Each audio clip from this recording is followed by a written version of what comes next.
falar de finitude? A cultura contemporânea ocidental parece querer negar a morte. Vivemos na fantasia da imortalidade? Se a realidade da morte evidencia a nossa finitude e temporalidade, é também diante da perspectiva da morte que surge a urgência da vida. Tema desta série do Café Filosófico. A longevidade é uma realidade. Estudos mostram que estamos vivendo 30 anos mais que os nossos avós e que os nossos filhos e netos viverão ainda mais. Uma revolução que está impactando a vida de todos nós. O médico Alexandre Kalash, curador desta série, nos mostra o que essa revolução traz de implicações para nós, indivíduos, e para a sociedade. E alerta para o fato de que devemos nos preparar ao longo do curso da vida. Isso significa até a nossa finitude. Se nós olharmos um século, que começa em 1950 e termina em 2050, o que em termos da história da humanidade é absolutamente nada, é um clique dos dedos. Nesse século nós vamos ter um aumento da população em geral de menos de 4 vezes. A população de 60 anos e mais aumentará 10 vezes. A população de 80 anos e mais aumentará neste século 26 vezes, de 14 para praticamente 400 milhões de pessoas. Isso é revolucionário. Isso vai ter um impacto na vida nossa, dos nossos filhos, dos nossos netos. É o imperativo demográfico do século XXI. De acordo com os nossos dados do IBGE, nós chegaremos em 2050 com mais de 30% da população com os tais 60 anos. Que é assim que se define, de acordo com a ONU, a população idosa. Isso terá um profundo impacto, porque poucos países terão tido um envelhecimento tão rápido. Quando eu nasci, a expectativa de vida no Brasil era de 43 anos. Hoje ela está em 75, já está passando desse marco simbólico dos 75 anos. São 33, 34 anos a mais de vida. Não são 30 anos de velhice. E o efeito é retrospectivo. Vai ter uma influência em todas as etapas da vida. E nós temos que assegurar a qualidade da vida até o final. Que essa finitude também seja com saúde. Mas tem outra razão por que essa rapidez desse envelhecimento populacional.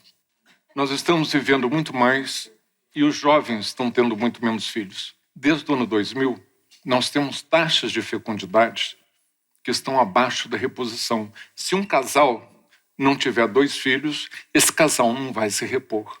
Em uma geração, nós deixamos de ter virtualmente 6 filhos por mulher para agora termos menos de 2.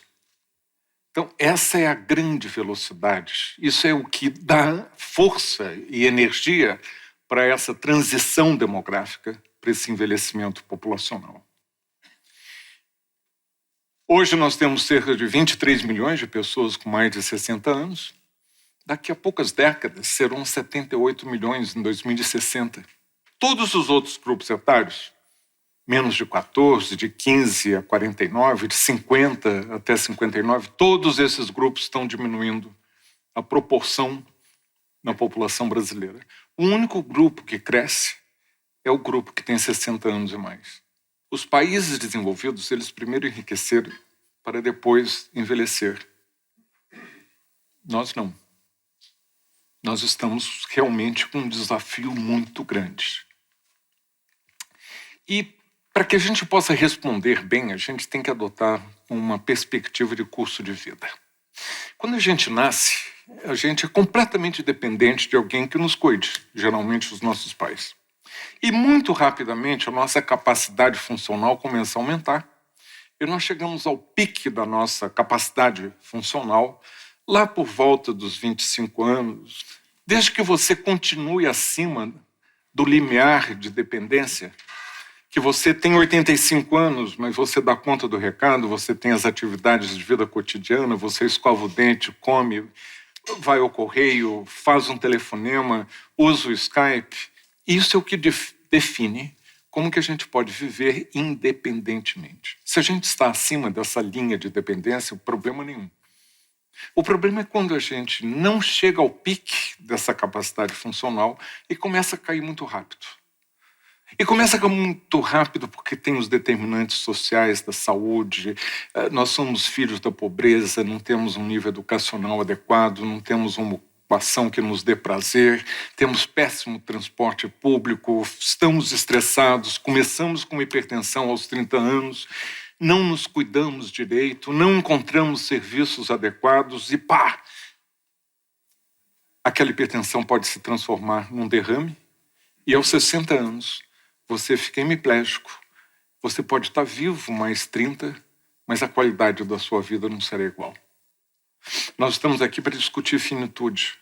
A finitude desse indivíduo começa a 30 anos, antes daquele que chegou aos 85 e 90, acima do limiar de dependência. Morre lentamente quem não troca de ideias, não troca de discurso, evita as próprias contradições. Morre lentamente quem evita uma paixão, quem prefere o preto no branco e os pingos nos is a um turbilhão de emoções indomáveis. Justamente as que resgatam brilho nos olhos, sorrisos e soluços, coração aos tropeços, sentimentos. Morre lentamente quem não viaja, quem não lê, quem não ouve música, quem não acha graça de si mesmo. Morre lentamente quem passa os dias queixando-se da má sorte ou da chuva incessante, desistindo de um projeto antes de iniciá-lo, não perguntando sobre um assunto que desconhece e não respondendo quando lhe indagam o que sabe. Que amanhã, portanto, demore muito para ser o nosso dia. Já que não podemos evitar um final repentino, que ao menos evitemos a morte em suaves prestações. Lembrando sempre que estar vivo exige um esforço bem maior do que simplesmente respirar. A qualquer momento da vida, a gente pode fazer uma intervenção. Aquele que era sedentário deixou de ser, aos 58, aos 73 ou aos 20. E que isso seja um mantra. Quanto mais cedo, melhor, mas nunca é tarde demais para você dar um jeito na tua vida. Na verdade, com essa revolução da longevidade, a vida deixou de ser aquela corrida de 100 metros que você vinha com toda a energia para chegar ao final, aos 45, para ser uma maratona. E uma maratona, você não chega ao seu final se você não tiver estratégias, se você não desenvolver habilidades, se você não treinar. É preciso se preparar bem para chegar lá. E como que a gente pode se preparar? De que eu estou falando exatamente? Há 4 capitais que são essenciais para que a gente possa viver bem até o final. E se esse final é aos 90, nós vamos ter que acumular muito mais desses capitais para tê-los ao longo dessa longa vida. O primeiro é o capital de saúde. Eu acho que todos vocês vão concordar que envelhecer é bom desde que com saúde. E se a gente perde a saúde a qualquer idade, a vida é muito mais difícil, mesmo que você tenha dinheiro no bolso. O segundo capital é dos conhecimentos. Nós vivemos numa época de explosão de conhecimentos. Tecnologia está aí. Nós temos que constantemente nos desafiarmos, nós temos que aprender, nós temos que ter novos conhecimentos, nós temos que enfrentar as dificuldades de ter esses conhecimentos. Isso não é só para um profissional. Isso vale para qualquer um. Mas nós temos também que pensar nos nossos relacionamentos sociais. Termos amigos, cultivarmos boas condições para que a gente possa ter esses amigos, familiares, os vizinhos, quem seja. Porque, sabe, com a longa vida chega um momento em que pode ser que a gente precisa ser cuidado. E fica muito mais difícil. Então, o conselho é fácil. Jovem rancinza é muito chato, mas velho rancinza ninguém atura. Tem que cultivar essa leveza, que pode ser traduzida em bom humor, de você ser leve, de abraçar, de estar adaptado e flexível a novas modas, uma nova moda de ser. E o outro capital é o financeiro. Está difícil. O dinheiro não está chegando ao fim. A renda, para quem a tem, está ficando curta. Porém, Se a gente tiver essa possibilidade de, ao longo da vida, aumentar o nosso capital financeiro, tem que procurar fazê-lo. E não é no final do mês, não. Porque quem for pensar em investir no final do mês não vai investir nunca. Tem que fazer o contrário, tem que reservar no início e gastar o resto. É complicado. Quanto mais cedo, melhor, mas nunca é tarde demais. Quando eu era diretor da Organização Mundial da Saúde, em 2002, nós lançamos um marco político chamado envelhecimento ativo. Esse envelhecimento ativo é definido como um processo ao longo da vida, para que você possa, através desse processo, otimizar as oportunidades para saúde, conhecimentos, participação e proteção, segurança. Saúde a gente já falou, conhecimentos também. Mas é importante também garantir os nossos direitos de participar. Não adianta você ter saúde, não adianta você ter conhecimento e viver numa sociedade cheia de preconceito que te proíbe de fazer isso. Você não te dá um emprego porque você tem 42 anos, que dirá 62. São as discriminações que não te dão o direito de participar plenamente da sociedade. E no final, nós temos que envelhecer com a segurança e a proteção, que se acontecer alguma coisa ruim, a gente vai estar protegido. Para nós, significa mais. É definir o que significa essa segurança, essa proteção, que nos dê a paz de espírito de podermos envelhecer. O envelhecimento ativo vai depender de você ter acesso aos serviços, de você ter comportamentos, estilos de vida adequados, de fatores seus pessoais. Vai depender do meio físico, ambiente onde você vive, vai depender do meio social, inclusive das suas relações, e vai depender do econômico. Todos eles influenciam o envelhecimento ativo individualmente, mas eles estão interligados. E quanto mais você juntar todos esses determinantes, influenciá-los, centralizá-los nesse envelhecimento ativo, tendo em conta que gênero você pertence, em que cultura você vive, você vai ter, não só do ponto de individual, mas também da sociedade, uma certeza muito maior de que você pode envelhecer de forma ativa. E resiliência definida como os 4 capitais que podem convergir, afluentes, para que essa resiliência possa estar fortalecida. E é o processo de você ter reservas, acumulem essas reservas, está associado à ideia dos capitais, para você se adaptar, dar a volta por cima, suportar, crescer com as barreiras, as dificuldades que todos nós temos na vida. E à medida em que a gente envelhece, essas dificuldades podem até aumentar e, em geral, aumentam. São mais dificuldades com saúde, são perdas físicas, perdas dos nossos amigos, perda de um emprego, perda de um status econômico. É a resiliência que faz com que você dê a volta por cima ou passe pelo lado para não dar de cabeça naquela barreira. E aqueles que melhor envelhecem são aqueles que têm uma capacidade de se adaptar, uma resiliência maior. A capacidade de levar um tranco, mas você vai para cima de novo. É essa capacidade que a gente tem que desenvolver. E nós estamos vendo cada vez mais que essa questão da resiliência, que é muito estudada a nível individual, ela também pode ser ensinada. Nós podemos nos treinar. E tem um aspecto que é central e que nós estamos precisando, sim, no Brasil. É desenvolver uma cultura do cuidado. Uma cultura do cuidado porque, com o envelhecimento, nós vamos ter cada vez mais pessoas que vão precisar de cuidados. E quando você pensa nas dimensões do cuidado, todo mundo sabe que a coisa mais importante para mim é o autocuidado. Não deveria haver ninguém mais interessado na minha própria saúde do que eu. Esse grande cubo, que é o autocuidado, depois tem outro dentro dele, que é o cuidado que alguém que goste de mim, cuidado dos familiares, dos amigos, dos vizinhos, que se eu precisar, eles estarão lá. Depois tem um cubo menor, que é o cuidado, digamos, comunitário, pago.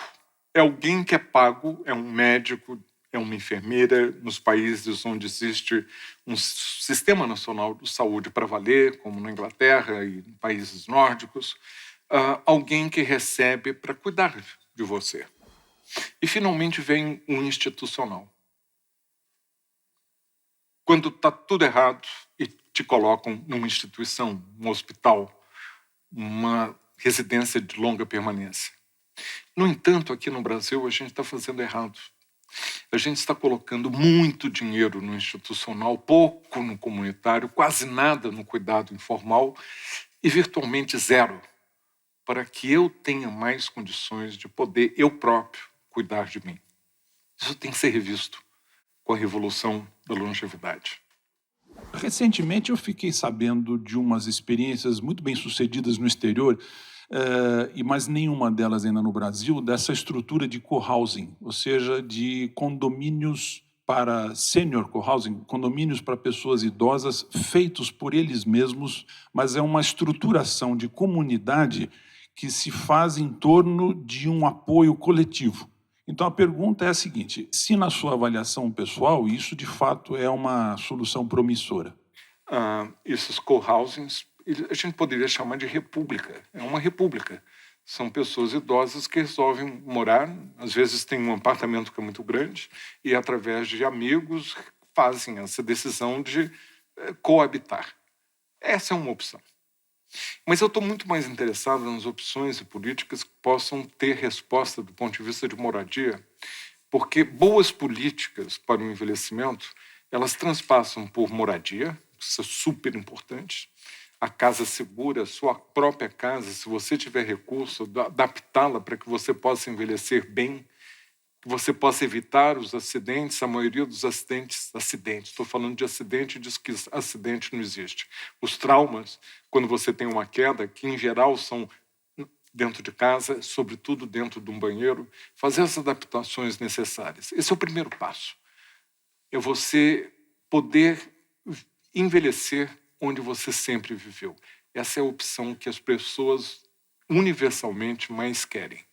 Quando isso falha, as pessoas podem fazer essa decisão do co-housing. O que se opõe ao descuido e ao descaso é o cuidado. Cuidar é mais do que um ato, é uma atitude. Portanto, abrange mais que um momento de atenção. Representa uma atitude de ocupação, preocupação, de responsabilização e de envolvimento afetivo com o outro. Será que nós estamos preparados para desenvolver essa cultura, não frisando o curar, mas sim o cuidar? Essa diferença é muito grande. Por exemplo, será que nós estamos treinando médicos, profissionais, que estejam adequados para o século XXI? Os livros de anatomia continuam iguais. Você aprende anatomia, fisiologia, fisiopatologia, farmacologia, interação de medicamentos, apresentação de doença, tudo tendo como padrão um jovem adulto. E você encontra aquele belo exemplar, com aquela anatomia intacta, e depois tem que encontrar o fígado de uma mulher de 88 anos obesa, não dá certo. E eu digo para estudantes de medicina, vocês vão matar pacientes na santa ignorância, porque não estão aprendendo suficientemente anatomia, fisiologia, fisiopatologia, etc. Nós temos que nos adequar e preparar não só profissionais de saúde, um arquiteto, alguém que trabalha com desenvolvimento urbano, um advogado, um jornalista, todos nós temos que estar muito mais informados, bem informados sobre o envelhecimento para responder. E tem um aspecto que mudou muito, se a gente está falando de cuidado, que é a insuficiência familiar. As famílias que nós tínhamos antes, a família que eu guardo na lembrança, na minha infância, juventude, era uma família estendida, que tinha muitos idosos vivendo dentro de casa, todo mundo junto, as mulheres não tinham saído para a força de trabalho remunerada. Quando tinha algum idoso doente, havia muitas mulheres que estavam ali disponíveis. Essa insuficiência familiar, ela hoje se manifesta com a falta de tempo. As pessoas nunca têm tempo. Estão todas muito ocupadas e tem muito mais idoso e vai haver muito mais idoso. E eu me lembro de um almoço Almoço corriqueiro de domingo. Eram muitos filhos, eram muitos netos. Cada domingo parecia um domingo de festa. E o meu avô, eu me lembro, naquele domingo, estava bem.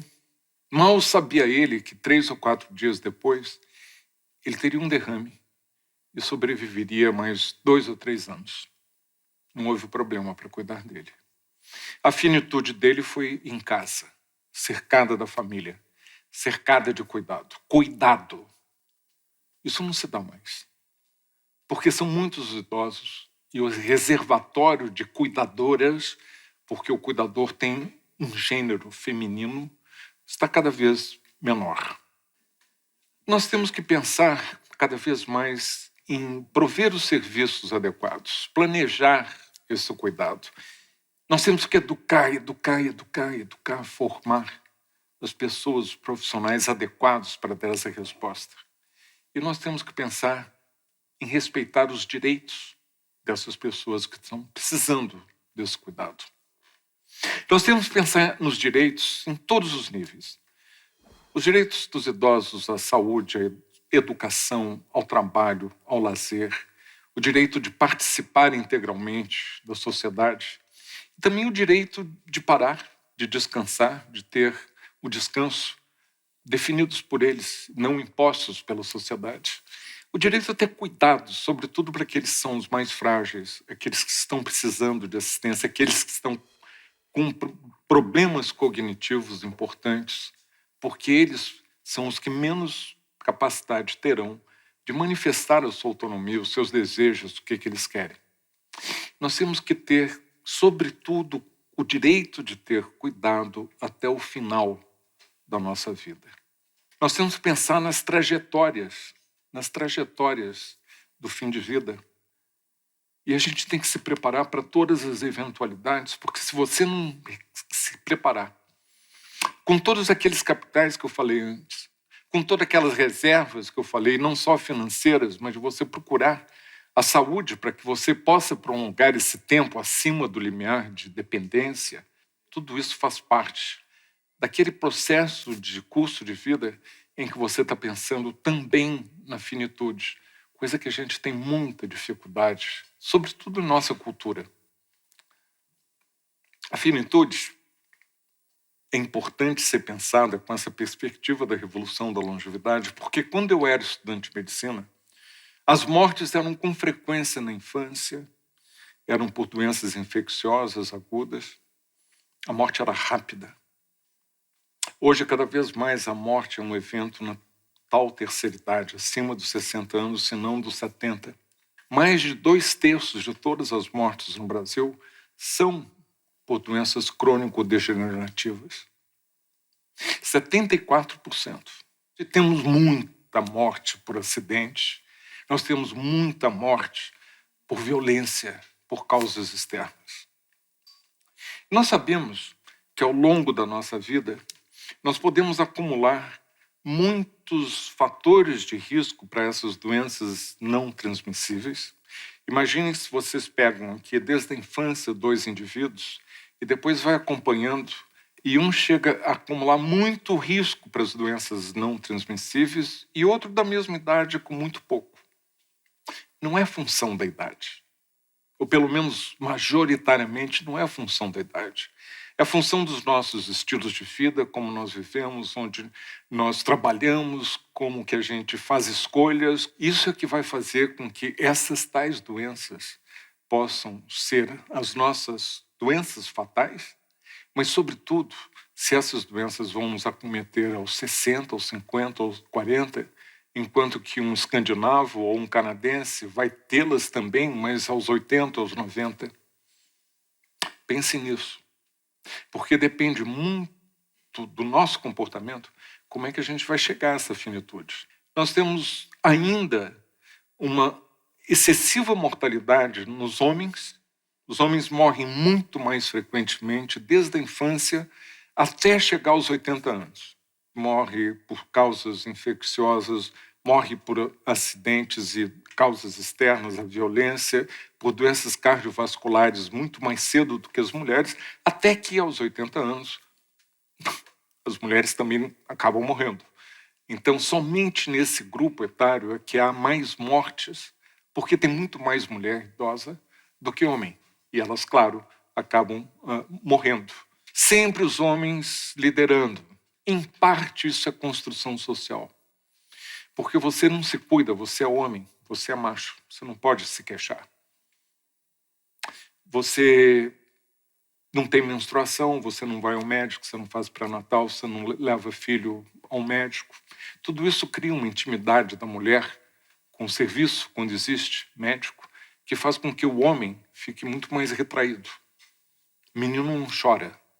Se menino não chora, 60 anos mais tarde, o menino não sente dor e não vai procurar um médico. É a mulher que vai marcar e fala assim, não, senhor, o senhor está com essa tossezinha há 2 meses, eu vou te levar pela orelha, e vai e leva. Às vezes é tarde demais. Nós temos em todos os grupos etários, todos, um excesso de mortes por violência e por acidentes. As mortes por causas externas no Brasil são escandalosas. Acidente, gente, não existe. Existe falta de cuidado. Falta de cuidado do meio ambiente, do empregador, das nossas casas, das nossas indústrias, onde nós trabalhamos. Na Organização Mundial da Saúde é proibido falar de acidente. São traumas. Os traumas é que nos matam. E sempre há alguma coisa que a gente podia ter feito para evitar aquele trauma, para prevenir aquele trauma, para tirar essa ideia de que é um fatalismo, que é um acidente. Sobretudo dos homens jovens. E isso acaba tendo um reflexo na esperança de vida muito mais baixa dos homens. Se nós eliminarmos as causas externas, ou pelo menos controlá-las pela metade dos homens, eles teriam 2 anos a mais de expectativa de vida do que tem hoje. É uma perda imensa do material humano, do recurso humano, de pessoas que mal começaram a vida. E nós estamos com níveis epidêmicos, é nível de guerra. Nós perdemos 60 mil pessoas por ano. E de cada morte por violência, nós temos, de cada 10, 9 são do sexo masculino. E, infelizmente, num país que nega o racismo, a maioria deles, negros ou mulatos.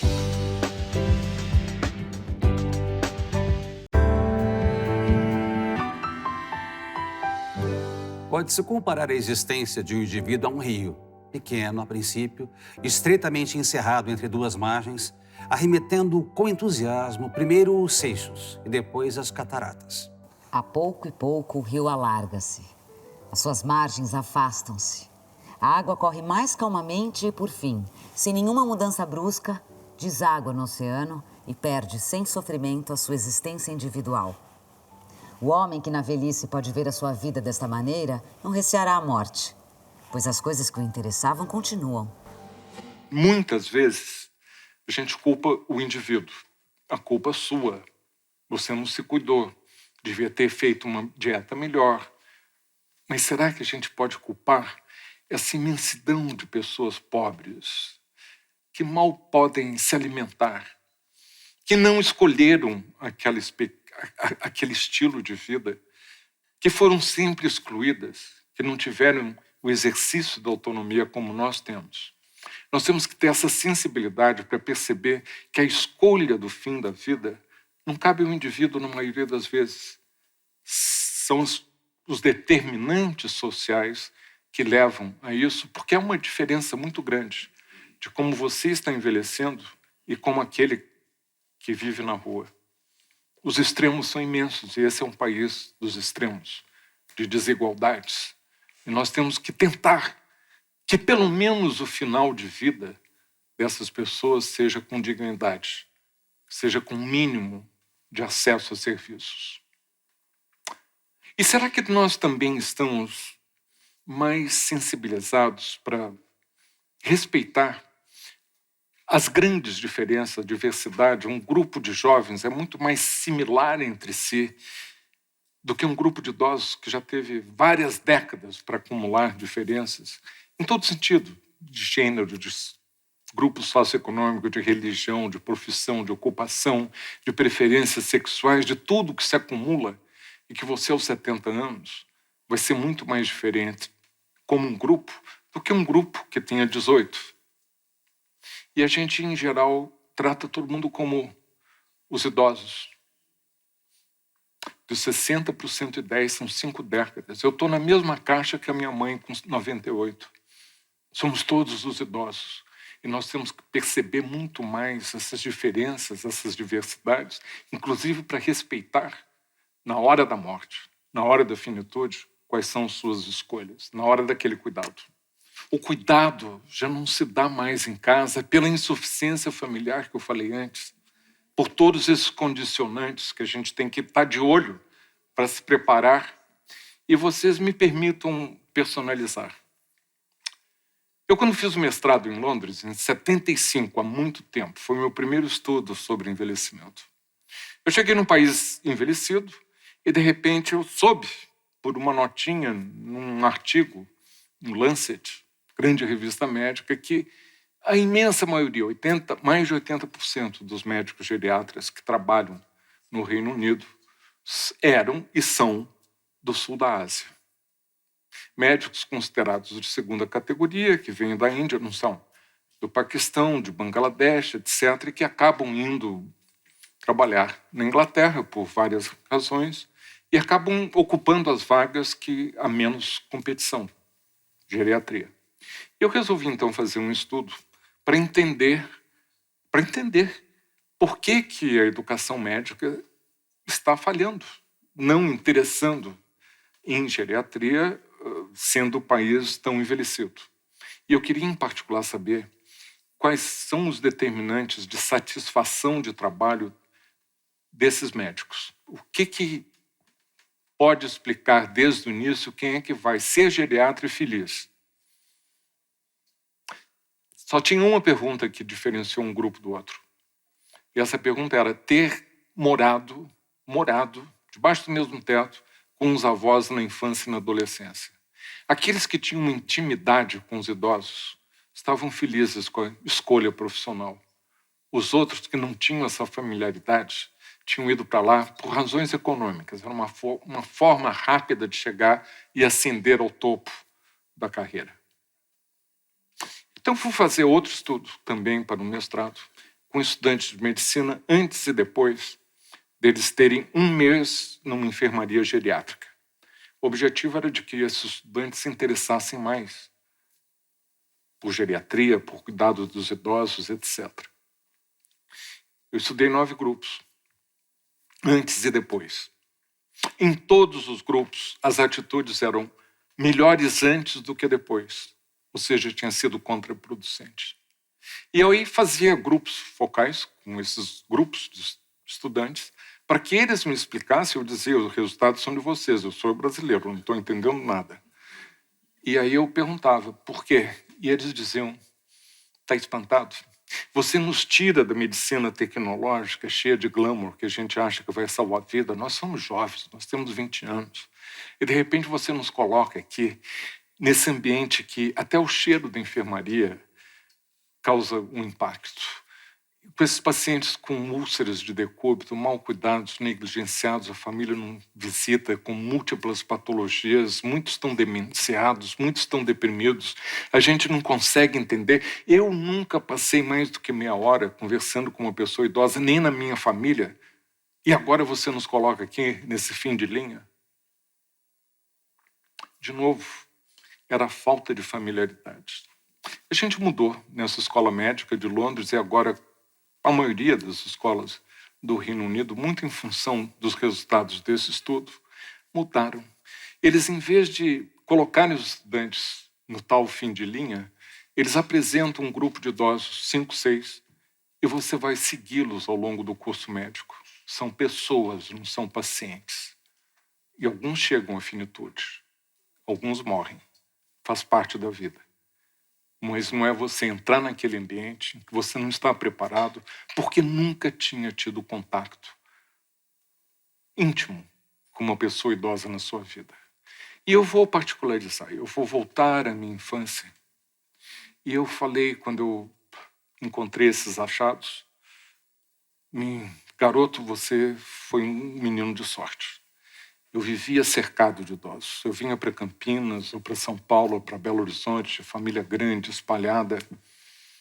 E eu encontrava esses 13 irmãos da minha avó, do meu avô, 17 do outro lado, idosos interessantes. Cada um dos meus avós vem de um país diferente, de uma cultura diferente, em que eu tinha oportunidade de ouvir lendas, fatos, reminiscências de toda parte.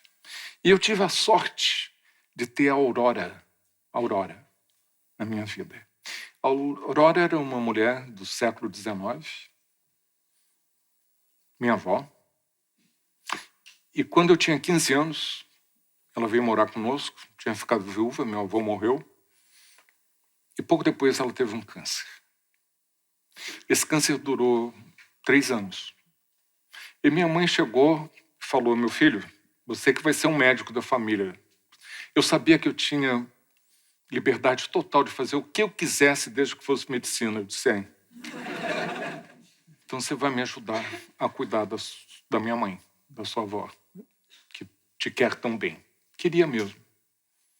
E eu tive a sorte, aos 15 anos, de fugir daquele destino do macho brasileiro. Eu fui cuidar da minha avó. Eu dava injeção na minha avó. Eu tocava piano para ela relaxar. Eu contava história para ela. Eu pude acompanhar todo aquele processo que não foi só de sofrimento, foi de troca. Ela me preparou para entender a finitude de uma forma que ela nem podia antecipar. E a influência que teve a minha avó, e todos aqueles idosos, quando eu vejo que faltou aos estudantes da Grã-Bretanha esse contato para que eles pudessem se interessar por geriatria e por fim de vida. E eu pude chegar até o fim da trilha da minha avó acompanhando. Eu estou contando isso para acentuar a importância que tem curso de vida, os eventos, mas também a influência que tem a perspectiva de gênero. Que a gente tem que lutar contra isso. Nós fizemos um fórum sobre isso. Como criar uma cultura de cuidado em resposta à revolução da longevidade. Muito além do curar, com a ênfase no cuidar.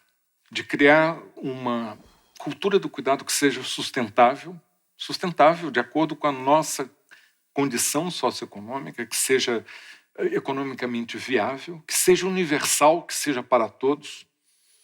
Eu quero para você um fim de vida o mais digno possível, mas eu quero para todos. Quantos que estão excluídos a vida inteira e que no final da vida tem um final, uma finitude tão sofrida e feita com compaixão. Essa palavra, gente, eu como estudante de medicina nunca ouvi dentro da escola. Não se fala em compaixão. É como se fosse isso, não. Se você deixa para fora da escola médica, você vai ser um médico. Essa história de compaixão, não. Nós temos que mudar esse paradigma. Nós temos que colocar o indivíduo, aquele que recebe, mas também aquele que está prestando o cuidado, o cuidador, no centro dessa equação. Nós temos que promover esse diálogo e essa harmonia intergeracional. Eu acho que as nossas escolas, desde o início, desde a escola primária, não estão favorecendo, não estão estimulando o intercâmbio intergeracional, estão colocando as tais barreiras, a sociedade nos coloca em compartimentos estanques, são gavetas. Então, criança brinca com criança, jovem se mistura com jovem, os adultos ficam numa outra parte da sala. Quando há, porventura, uma reunião de família, os jovens estão lá e os idosos ficam meio que sobrando. Na Holanda, é uma coisa maravilhosa. Simples, nada de alta tecnologia, de grande investimento. Residências de idosos que permitem que pós-graduados, jovens, morem lá de graça e, em contrapartida, passem, não sei se são 30 horas por mês ou 15 por semana, isso varia de um para outro, não fazendo trabalhos específicos, mas fazendo companhia. Muda tudo.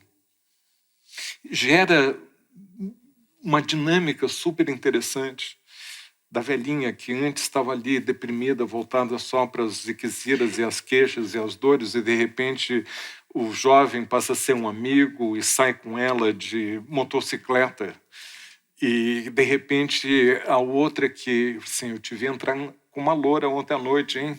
Vai contar como é que foi. Muda. A gente tem que ser mais imaginativo desde a escola primária, de ver como é que a gente pode trabalhar melhor e incutir valores que estão se perdendo. Sempre se lembrando de uma coisa. A educação vem sobretudo de casa. A instrução é que vem mais da escola. E a gente tem que prestar mais atenção às famílias fragmentadas, ao esgarçamento do tecido social, a quantidade que a gente está tendo de mães muito jovens, de mães solteiras. Está difícil. E é dentro desse contexto que a gente tem que incutir esses valores que vão ser importantes no intercâmbio intergeracional. Essa perspectiva de finitude não é só na pessoa que está indo, mas naquelas que fazem a constelação daquele cuidado. Então é esse cuidado do ser, é o cuidado na comunidade, cuidado centrado na pessoa, com uma continuidade que não pode ser ocasional e que esteja sempre bem coordenado, porque isso é fundamental, ter alguém que administre e que coordene. Esse cuidado que vai ter que ir até o final da vida e que é particularmente difícil para aqueles que estão com a cognição impactada. É falar da promoção dos cuidados paliativos, de assegurar qualidade de vida até o final, até quando haja vida. Nós temos que pensar. E pensar também no privilégio que nós, coletivamente, temos. Nós somos a primeira geração, primeira no mundo, na história, que está tendo esse privilégio de preparar uma sociedade melhor, onde envelhecer e onde morrer, que faz parte da vida. Uma sociedade mais envelhecida, eu acredito, e por isso sou otimista, ela terá mais harmonia, ela terá até mais paz, desde que a gente mude o paradigma, desenvolvendo essa política com um enfoque centrado na perspectiva do cuidar e que seja digno para as futuras gerações de pessoas que vão envelhecer. Somos nós, na sociedade, que estamos discriminando, colocando as barreiras, somos preconceituosos. Nós temos que nos dar conta disso tudo. Nós temos que partir, como Erickson fala, de geratividade, da atividade entre gerações, que à medida em que nós envelhecemos, nós não estamos mais preocupados em fazer carreira, ou já fizemos ou não. Nós estamos muito mais preocupados num raio muito mais amplo de deixar pegadas, de deixar um recado, de sermos lembrados. Há algumas coisas que não se pode aprender rapidamente. E o tempo, que é só o de que dispomos, cobra um preço alto pela aquisição delas. São as coisas mais simples do mundo, e porque leva a vida inteira de um homem para conhecê-las, a pequena novidade que cada homem extrai da vida custa muito caro. E é a única herança que ele poderá deixar. É por isso que eu sou otimista, porque eu acho que quando nós vamos, e no futuro próximo, quando nós teremos 30% de pessoas idosas, o mundo será mais harmonioso, quiçá até com mais paz, exatamente porque terão mais pessoas como uma idosa que esteja no seu computador fazendo alguma coisa com as crianças embevecidas, inspiradas, maravilhadas. Essa mulher não terá nenhuma outra pretensão senão deixar coisas boas para gerações futuras. Entre as suas coisas boas, que esse mundo seja melhor para todos envelhecer. E eu acho que eu também sou otimista, porque afinal, até hoje, com a minha idade toda, eu quando preciso de cuidado, eu quando preciso de me inspirar, quando eu preciso de ser guiado, eu sei onde buscar essa inspiração. Eu sei buscá-las anteontem, quando eu fui cuidado. Eu sei como buscá-las ontem, quando meu pai foi tão bem cuidado. Mas hoje também, onde eu aprendo tanto com a função de poder cuidar, com o privilégio que eu tenho. E assim, ir me inspirando no processo. Mais reflexões sobre este e outros temas do mundo contemporâneo você encontra no site e Facebook do Instituto CPFL e no canal do Café Filosófico CPFL no YouTube.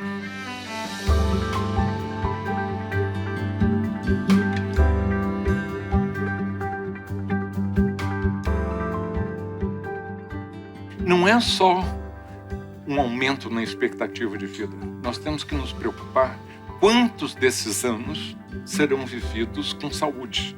Porque a gente está vivendo muito mais, mas a gente perde muitos anos com doenças.